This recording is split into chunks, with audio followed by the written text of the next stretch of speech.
Bonjour à tous, c'est Antoine et aujourd'hui on va voir comment faire la commande /discord qu'on avait créée dans le config.yml au dernier épisode. Pour cet épisode et pour ceux qui arriveront dans le futur, je vais me baser sur le projet du dernier épisode. Ici, c'est des tutos YouTube. On avait vu les listeners et comment faire un message de jointure et un message de livre. Aujourd'hui, on va voir la commande /discord et comment la faire fonctionner avec un lien cliquable. Pour commencer, vous allez vous rendre dans le main et on va faire un get command pour retrouver la commande. Je vais l'appeler Discord puisque c'est exactement ce que j'ai mis ici. Veillez à bien mettre exactement le même nom, Discord. Et donc là ça a retrouvé la commande. Maintenant, je vais à la point setExecutor pour retrouver la classe où elle est. Ici donc je vais faire new et je vais l'appeler Discord command par exemple. Et là ça ne fonctionne pas, c'est normal, c'est parce que la classe n'a pas encore été créée. C'est pour ça que je vais venir ici, créer de classe Discord command. Et je vais la mettre dans un sub-package qu'on va appeler command. Vous n'êtes pas obligé, mais c'est pour mieux vous retrouver. Et là ici, elle s'implémente déjà de commande executor. Maintenant, on va implémenter la méthode en cliquant sur implémente méthode. Et comme ça, vous avez plusieurs éléments qui se créent. Déjà ici, nous avons le command sender, qu'on va appeler sender. C'est celui qui envoie la commande. Ici, nous avons la commande, qu'on va appeler CMD. Ici, nous avons qu'on va appeler le label. Et ici, ce sont les arguments que le joueur envoie, qu'on va appeler arg. Mais vous n'êtes pas obligé, vous pouvez mettre complètement autre chose, c'est juste que moi, c'est par habitude. Maintenant, on va vérifier si celui qui exécute la commande est bien un joueur. Donc on va mettre une condition, parce que ça pourrait être la console. On va faire if sender instance of pour être une instance de player qu'on va bien l'importer. Si oui, on va créer notre nouvelle variable qui va s'appeler player et qui sera égale à player sender. Maintenant, on va rajouter une deuxième condition. Cette condition, elle permettra de vérifier si la liste des arguments envoyés par le joueur sont égales à 0 après la commande. Donc, imaginons que j'exécute /discord, ça fonctionnera. Mais si j'exécute /discord espace d'autres arguments, ça ne fonctionnera pas. C'est pour ça qu'on va mettre if, pour instaurer une nouvelle condition, arg.length est égal à 0. Si c'est bien le cas, alors on va pouvoir créer notre commande. Si ce n'est pas le cas, on va mettre else qui veut dire sinon. Et là on va mettre sender.sendMessage et on va dire commande inconnue.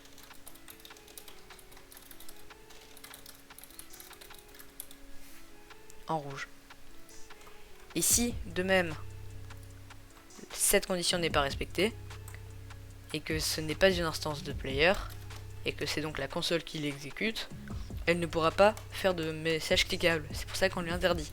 Donc on va lui dire else et ici on va dire system.out.println qui va envoyer un message dans la console puisque c'est la console qui va exécuter cette commande et on va lui dire seul un joueur peut effectuer cette commande. Et là on a déjà la structure de notre commande. C'est là si on exécute la commande, elle va fonctionner, mais elle ne va rien afficher puisque nous n'avons rien fait dans cette deuxième condition. Maintenant ceci fait, nous allons créer une variable de type string qui va être notre lien. Vous n'êtes pas obligé, mais au moins, si nous la mettons au début, on pourra la changer à tout moment et ça la changera partout.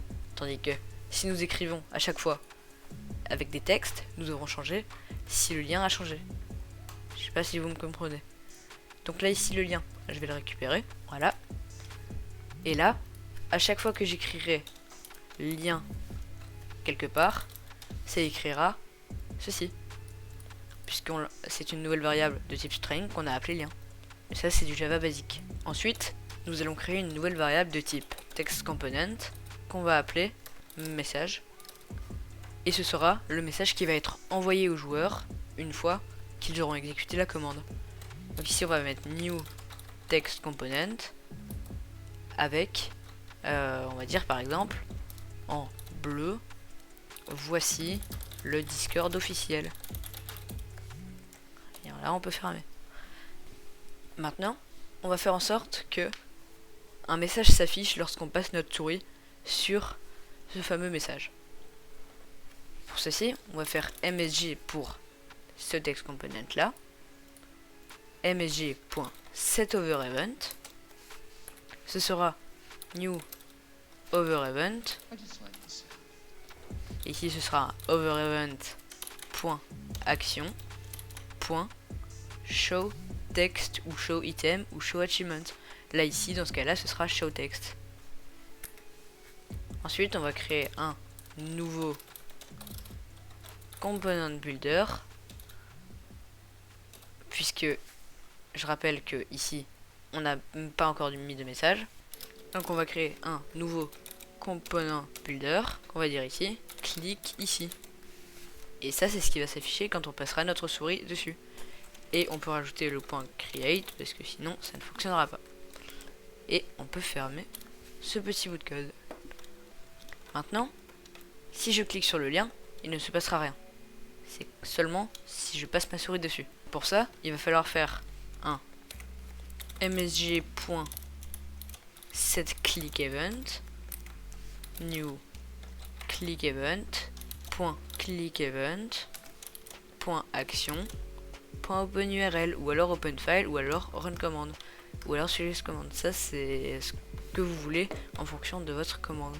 Mais ici on va mettre openURL. Et puis on va bien sûr mettre lien pour récupérer ce lien-ci. Maintenant si j'exécute cette commande, il va pas se passer grand chose. Parce que là je n'ai fait que définir ce que serait MSG. Pour ça, rien de plus simple, on va faire player.spygot.sendMessage MSG. Et là ça enverra tout ce qu'on a défini ici. Là je peux build mon projet et on va essayer.